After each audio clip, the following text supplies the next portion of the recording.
global. And I started turning on the lights. Actually, what made me start the company was creating a digital course. So am a teacher by trade, and I would often have these hot topics in my classroom, and my students would always say, well, where can I go and get what you're talking about? And at that time, I was like, what are you guys talking about? Because I was so stuck on my curriculum, I wasn't thinking about providing additional resources.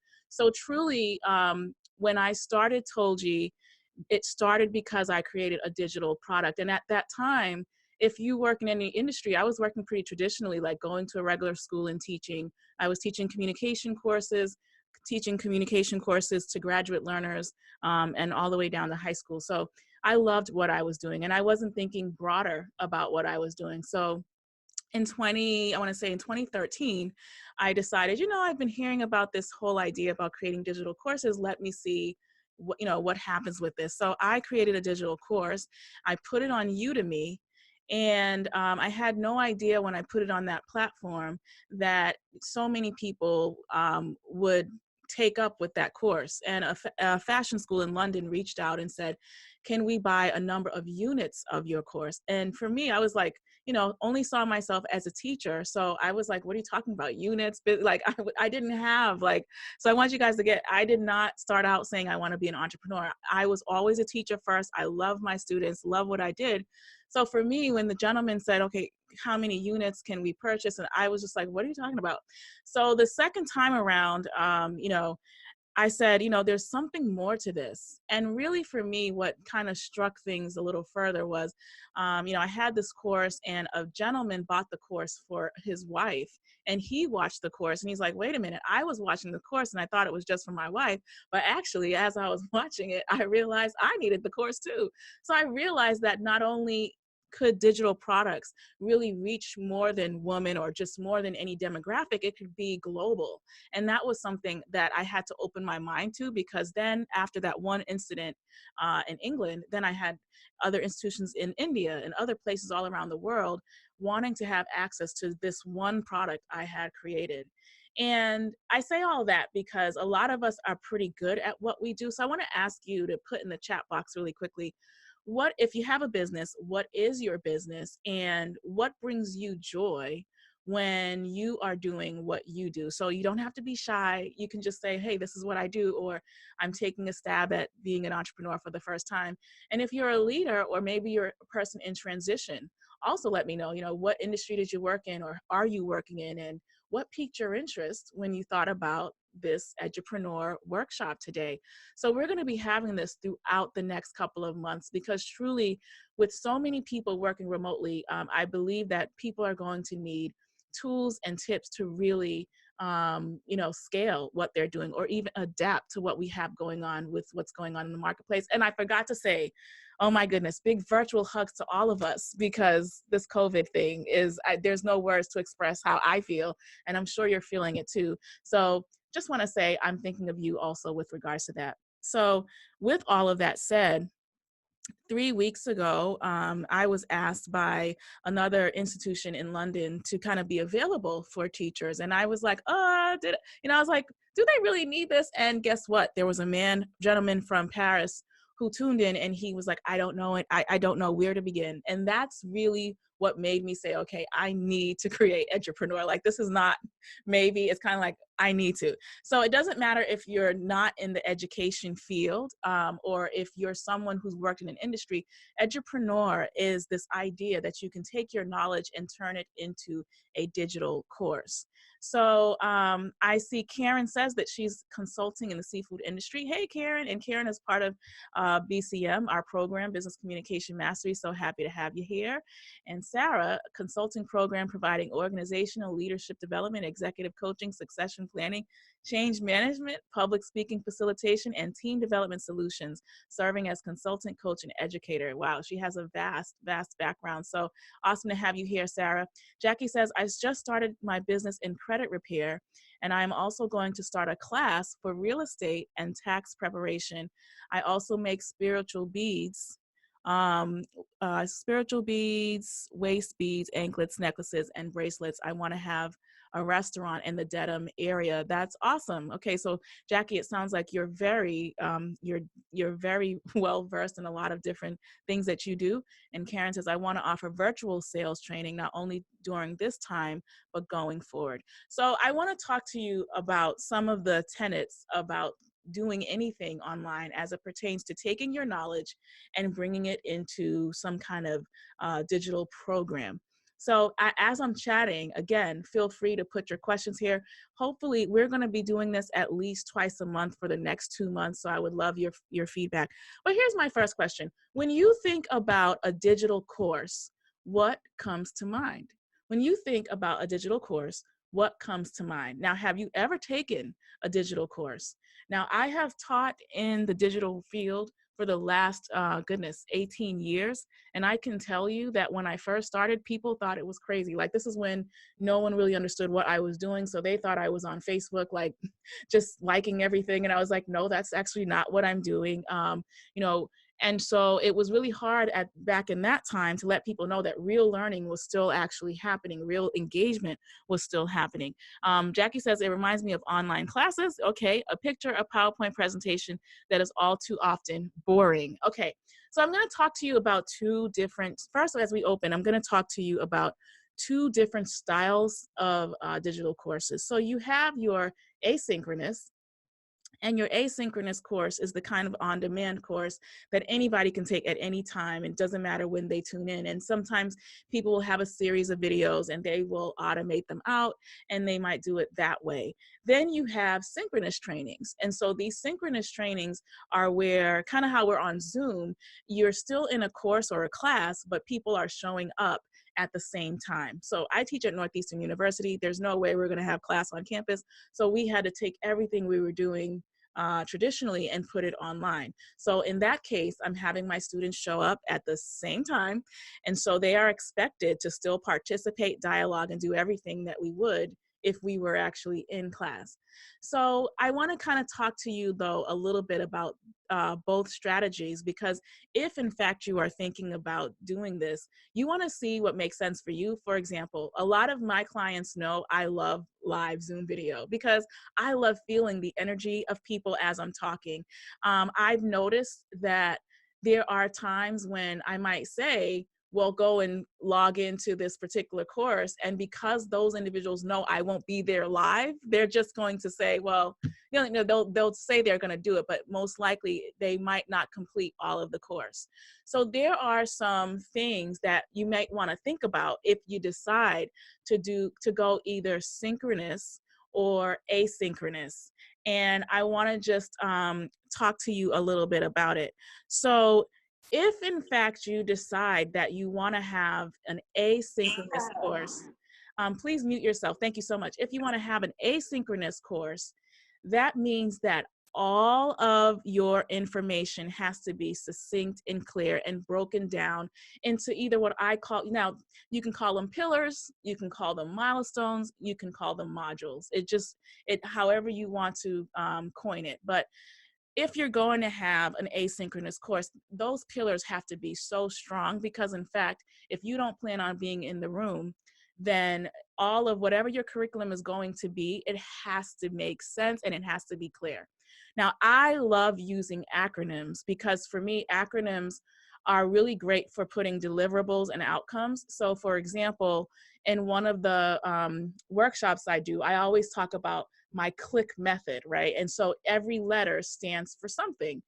And I would challenge you today, because we're going to be able to talk for the next 2 months. I hope you consider this your tribe and make sure you go find Edupreneur 2.0 on Facebook.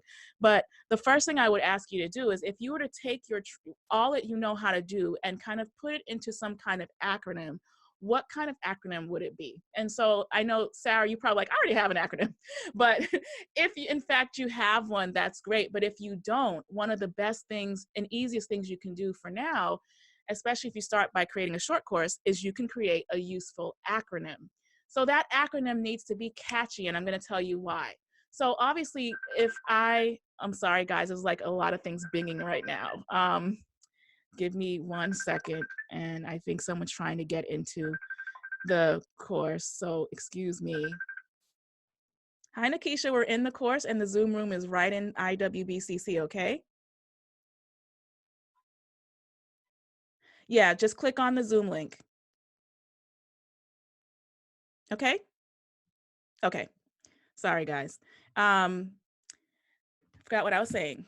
So you want to think of an acronym so that when you are putting your outcomes and your deliverables, it's catchy. Now, it used to be that you just had to have a course and that was it. But why we need to have this catchy acronym is that we want to take that acronym and turn it into a hashtag for a number of reasons that I don't have time to talk about today. But if you can, in fact, create a hashtag with a useful acronym, your tribe or people who start to want to sign up for what you're doing, they are going to pick up on that hashtag or that unique acronym. So for example, whenever I'm doing like an entry level discussion around social media, I'm always telling my clients, oh, remember, you have to make the audience click. You know, C is for create a message, L is for locate the audience, I is for ideation, C is for call to action, and K is for key of return on investment, right? So when I say it, my tribe knows immediately, oh, click. Yeah, I get what that means. So come up with a unique acronym that would be useful if you're going to come up with some kind of digital course. And then once you do that, I need you to, like, if I had a diagram and I said this is synchronous and this is asynchronous, and you can put this in the chat box, I would ask you, which type of learning style, digital learning style, could you see yourself leading the most? Would it be asynchronous or would it be synchronous? Like, based upon your personality, are you someone that feels like you would need to have everybody, like you would want to feel all the energy in the Zoom room? Or are you someone who's like, look, I don't have time. I just want to create a course that's effective and go. So let me just see who feels like they would either have an asynchronous, meaning at any time of day, you're not there in the room, or asynchronous, and meaning you are there. Naima says, I think a combo, is that possible? Okay, we can talk about that. I think synchronous, Karen says. Okay, good.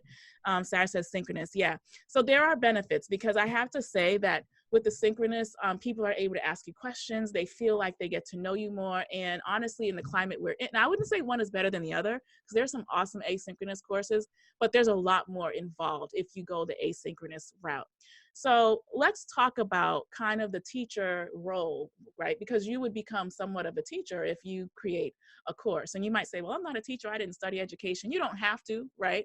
Because if you are really well versed or a specialist or expert at something, that means that someone can learn from you. So let's take that off the table. You do have to be good at something, right? So you need to have some kind of training, or you took time, experience. We got that. We assume that. So let's talk about some of the basics. Okay. So there are some tools that you might want to use, because eventually you are going to have to get used to doing, if you're going to do asynchronous, we're going to go there first. If you're going to do asynchronous, you're going to have some basic tools. Now, as you guys can hear me, I want to ask you this question. How do you know that the sound is professional? How do you know that the sound is professional? Good. Karen says, it's very clear. Okay, test it. You can ask the audience. Absolutely true. Great volume. Perfect. So one of the first things, I know it seems dumb that I would even talk about this, but this is crucial, right? So I will be posting some of the studio things that I have. I'll post that in Edupreneur, but the microphone, for example, that I have, it's a Blue Yeti microphone. It costs around $90. It's what most professionals use in a studio. You can get it for your home studio, and it makes sure that the back of it connects to your iPhone. So that's the first thing. If we're talking about making sure you sound well, if you're going to do any recordings for an asynchronous video. The other thing is, well, I can't take it off, but I'm using a Logitech webcam. So the Logitech webcam is awesome because it has HD viewing and it just makes things look a lot clearer. And then, guys, give me 1 second because I'm going to get this other tool that I have.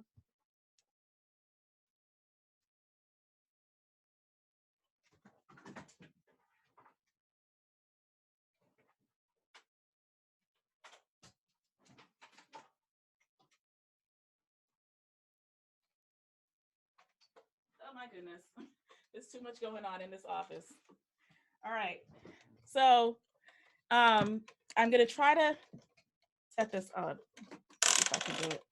So this is the kind of light. Can you guys still hear me? Yes. Okay. So this is the kind of light that, let's see. Anyway, it's in the link that I'll send you guys later. But this is something that I would use, like if I really want to do a quick video at home, and it has this little feature in the middle that you can put your phone into, so you can literally just turn your phone, the light comes on, and you look like you're in a natural studio. So you could use something like this as you decide, okay, well, what tools do I need to start to set up my asynchronous situation? So, you know, we don't think that this is important, but if we eventually create something of value, we want people to see us, and we want them to be able to hear us clearly. And so that's the one piece. So you've got the microphone, you've got the webcam, you've got the lighting, and you have all of that. Okay, so we're assuming that you have the base of information, like you have your acronym, you have to know what it is, for that matter, that you want to talk about.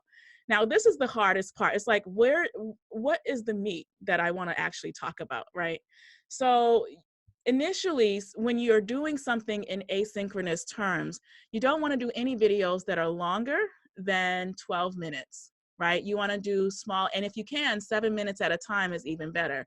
But you really want to create these really clear videos around your specific modules, milestones, or pillars that really drive home whatever those outcomes are from your acronym, right? So for example, I gave you guys the acronym CLICK, because that's what I use with my clients. And I can say, okay, well, the C, how do I get my target to click on an image or click on what I'm doing? The first C could be my first module. It could be my first pillar. And as I'm creating that, that could be a 7-minute video followed up by some kind of assignment that I want to allow my participant to do. Right? So if C is clear message, then that's a 7-minute video. Maybe I follow it up by an assignment. And then it's the same thing. The next letter stands for another milestone, another module. And you just go on until you get to the very end. And if you have now, so there's a couple of things to keep in mind. So you have these snippet videos, and then you might have longer videos that you create, and you lead people to watch a longer YouTube video that you have created. And so what's important about strong asynchronous courses is what we call mashups. And a mashup is where you are kind of integrating multiple forms of channels, as we say, in the information you're providing. So this is what I mean. So imagine, and this is what would happen to my students, right? Because if you're asynchronous, you're not there. So you need to give them different varied types of information. So I might first have a video like this, or a video that I might record. And then I might have a recording kind of adding on top of what I taught. And then I might have an image, because we know that people take in information differently. So some people love video, and some people like, I hate these videos. Can I just have something to read? So you have to think about the kind of educator or trainer you would like to be, because I know a lot of people love PowerPoints. Some people hate PowerPoints.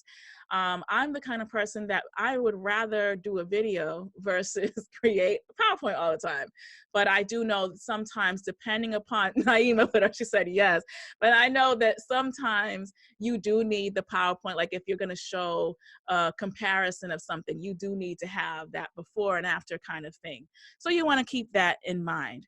Okay, so Trelane said, what is that called? Trelane, once I'm going to put the link to all the studio material in the Edupreneurs group, so you can actually just click on whatever and be able to know what things are and what would work well for you. So good. Why does the mic go into your phone and not your desk or laptop? Well, that's a great question, because, well, I'm not going to get up again, but there is a smaller, I am going to get up. Okay, give me 1 second. Let me grab that too. Let's see if I can pull it out. Okay, so this is a microphone that does go into your cell phone.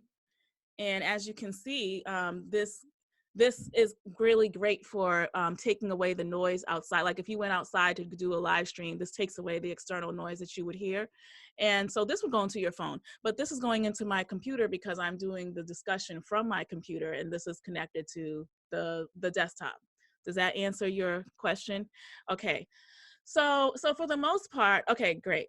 So for the most part, when you're doing synchronous, these are like some of the basic things that you, I mean, asynchronous, these are the basic things that you need to have, because any interruption of sound or you sounding like you're in your kitchen or using the bathroom, that will make people feel like what you're offering is not professional, even though it is. It's just that their perception of the quality of what you're doing may not come across as well, because they'll say, oh, it doesn't really sound like it's professional, so I won't trust it, if they don't know you. Now, they might know you and not care, but I have to be honest about that.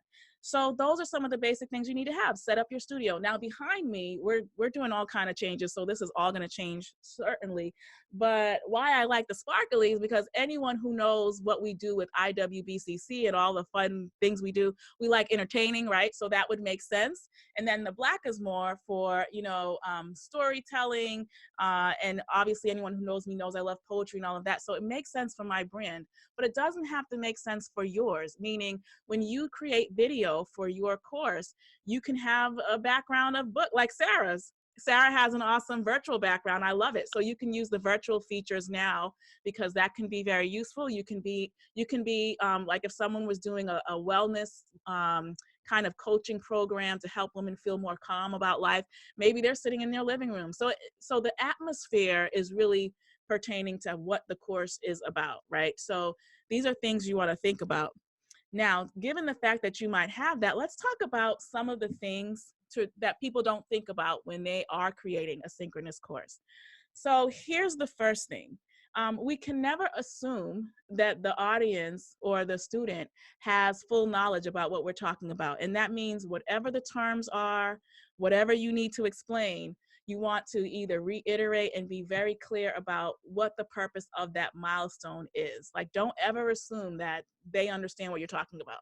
So break it down like if you were talking to a fifth grader, right? So we've got some educators here like Trelane. She's like, yes, absolutely. So you might say, like, so many of you are really well versed in your field, right? Karen wanting to go into creating a sales course. So don't assume that there are things that you've been doing for like 20 years that we are going to get. So, so keep that in mind. And so once you have the bare minimum of how to set this stuff up, then you have to, again, create that acronym, create the meat and content. And I talked about having mashups, and the mashups are important.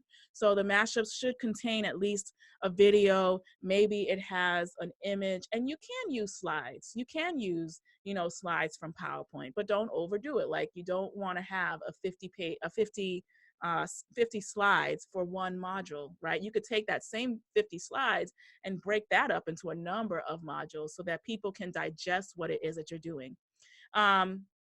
So I'm saying a lot right now, and I know I'm purposely not using slides. So I want to just make sure are you guys still with me? Have I lost you? Yes? Okay, perfect. And so when you're doing the asynchronous, that information has to be absolutely clear. So that means that after every single milestone, you should have something where you're able to kind of let them know they've completed the milestone, give them a reminder or an assessment of sorts to kind of let them know, oh, this is what you have learned, so that they always have the reiteration that what they invested in, they're actually learning, right? So if I'm going to teach the click method, that means after C, I gave you a video about how to make the audience click. I gave you an assignment to figure out how to do it. And I also allow you to have feedback. And so you want to do that for every letter of your actual acronym. And the other thing is this: your student who might not be used to anything online, they are going to have a hard time understanding the fact that you're not going to be there to respond to them immediately, which means that inherent within what you create, you've got to let them know, oh, I know that, it takes me 24 hours to respond to you. I love that you're in this course. You have to inherently put these types of communication channels within what you're doing for every single milestone and module. And this is really important. I mean, I have taught hundreds of students online, and you couldn't be more inside the feedback of the course, even if it is asynchronous, because they're literally relying on you to kind of get back to them. Nikisha says that's a great idea. Nikisha says, I'm a teacher. I understand the concepts, and setting up your atmosphere appropriate to what you are teaching is very important, imperative to your success, and delivering your instruction and cater to the diverse needs of your students. Well, you just got that, Nikisha. All right now, Nikisha and I have known each other for 20 years, huh? Yes, yeah, that is right. Oh, all right, that's awesome. So having that is really important. So if you're doing 7-minute videos and you have at least usually a good digital course, or at least an onboarding one, you should have anywhere between you can have anywhere between 7 to 8 modules, and that's absolutely fine.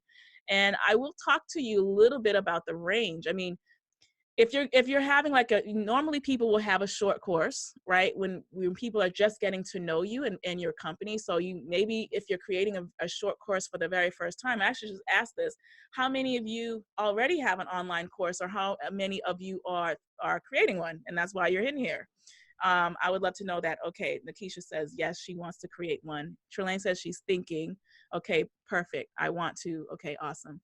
So once you understand that the asynchronous piece is there, there are some other things that you have to do. Like the first part is all of the things with regards to how they access the course, how they get in touch with you, now this is more of a digital training, so it's not like they're in school, so you wouldn't have assignments due, but I would highly encourage that if you do the asynchronous, there are times when they get to meet with you live on Zoom, right? So it's not like you're there all the time, because you might automate this and this might be people are signing up and purchasing, but you should have a couple of, every third and fifth of the month, we go live on Zoom for all of our students that partake in our course. That would allow students to feel like, oh, this is actually a real group. The other thing you can do is make sure you create some kind of forum for people to talk to each other. I mean, they love knowing that this is a real actual group. Okay. So after you have set up those bare minimums, the hardest part is getting the content and figuring out what content it is that you actually want to talk about and how you want to actually title it. So, you really want to think about juicy titles. Okay. This is really important because I like titles that are so simple, it's just telling you what it is. Like the first course I ever made, Women Build Confidence, that's what they're doing. They're building confidence. Learn math with me. I mean, it's so simple, but you want people to know, oh, that's what I'm gonna do. Help students succeed with Trelane. That's what I'm gonna do. I'm gonna help them succeed. So you wanna find action-oriented words to label your different titles. And that goes across the board, across all the different modules that you actually create. So with that in mind, you have to also think about your target. Who are you planning to have access this actual course? Because obviously, if you're doing a tutoring course and you're pitching to young children, then that course needs to be colorful and bright, and illustrations need to be there, and there's got to be some random cartoons in there just to make them laugh. But if it's a technical course, there's got to be some kind of tutorials, natural tutorials that are in there where you're kind of guiding people through and you're screen sharing and all of that. If it's a women's group, and this is really important, you're creating this experience. So the more authentic to you the course is, the easier it is. So I do want to talk to you about the styles, and then we'll talk about the synchronous piece. So now, in my industry, personal and professional development, there are different types of trainers. There are trainers who just inherently love to do a lot more soulful talking. Like, they like to spend time, like if their modules are going to be where they're telling you deep stories that are going to make your emotions rise and maybe cry a little, you know, and that's because that's the genre of them trying to get that person to reach personal goals from a very personal level. So usually a lot of personal development coaches will take time with themselves to do videos of themselves talking about something they have been through. You can see that with Tony Robbins, Lisa Nichols, you can see with anybody, even myself. You think about what stories do you want to actually tell? And these stories are stories that you feel comfortable with. So never share, if you're in that realm where you have to share something personal, never share something you're not done with. It's like, the cookies are still falling. I can't talk about that yet. But does that make sense? Now, or you have a very technical course, and if that's the case, that's fine. But it just means that those objectives need to be there. Usually you are relying on a lot more slides. Usually you're working with data, and you have to be able to kind of make this data turn into some qualitative information, even if it is quantitative. I thought I heard something. Okay, so you want to make sure you understand, well, I'm going to create this course for this type of individual. And I need to stress that, because if your audience is not used to getting online at all, then the first part of that is just getting them used to joining a community and being a part of something like this. So the other piece is, once you have figured out the target, make sure that your course really reflects whatever your brand is and whatever the core values are. If you're a seasoned person, then make sure your course is kind of like highlighting all the other things you do, right? So so the biggest piece, the hardest